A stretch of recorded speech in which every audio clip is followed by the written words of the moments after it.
Hey guys, well I was just playing some St. Anne's Reel, and that's a really great fiddle tune that I grew up playing, and it's always one of my favorites. It's so melodic. I was just going to talk about some of the things that I do when I'm playing this. Um, I'm always preaching about scales and arpeggios, and if you guys haven't checked out already on my website, I have a really great instructional video about scales and arpeggios and patterns, and there's a lot of things that are applicable to any discussion about fiddle tunes, just playing diatonically, playing in a major key and going through different chords, just even playing like over a D chord. All these types of patterns that I do, I'm just taking a double stop really, like playing this F sharp note and this A note, and then walking down the scale like that. And that's really my framework. If I'm traveling, I think about it as traveling through the scale, kind of traveling across the fretboard. You have to know where those arpeggio notes are. Because if I'm in the key of D, for instance, you've got an A down here, which is any of the arpeggio notes, D, F sharp, A, etc. Those are like your anchor notes, or the notes that you can relax and rest on. And all of the other scale notes are valid and they sound good, but they're really passing notes. And it gets tricky. I mean, the more advanced your playing can become, you really are blurring the lines between what are passing notes and what are arpeggio notes, or these resting notes, these anchor notes. I think at the end of the day, you want to know what the notes are going to sound like when you rest on them, right? Like I said, those arpeggio notes are great. If you even just look at the melody, starting out on an arpeggio note, right? And it travels down the scale in the way that it does and lands on this arpeggio note. So it's like another resting place.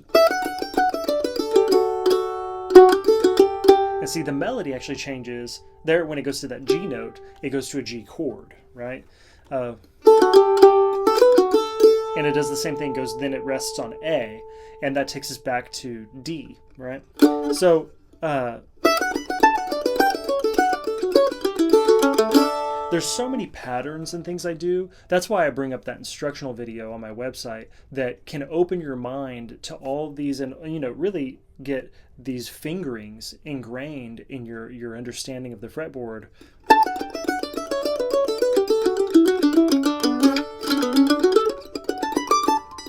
Because everything I do, it's patterns, it's these scale runs, it's these, arpeggio notes, these like runs that go up the arpeggio.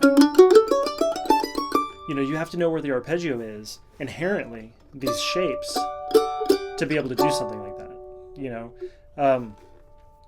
I think, your playing can evolve, but that's the starting point.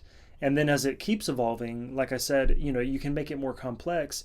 And you don't have to use just the arpeggio notes. You could be using something like, these major sevens. I do a lot of that. I really think that's a pretty sound. And see, again, this idea of taking like these double stops that are part of the scale.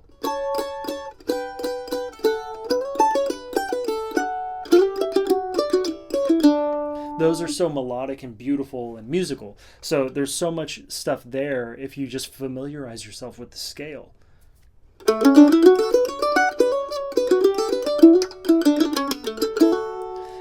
And I don't really think about it as much these days because I'm so fluent in those scales and arpeggios and patterns.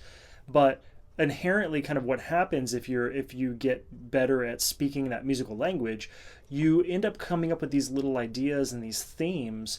Sometimes they're improvised, off the top of your head. Other times they're things that you've played before, but you kind of go with that. You start an idea, and then that leads you to the next idea where you just,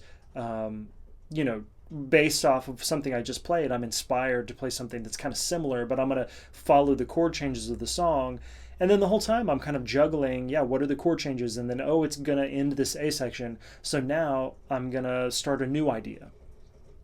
All right, guys, thanks for joining me for this video, and be on the lookout for more videos on my YouTube channel. I'm going to be doing a series of these where I post fiddle tunes and give you kind of some thoughts about improvisation.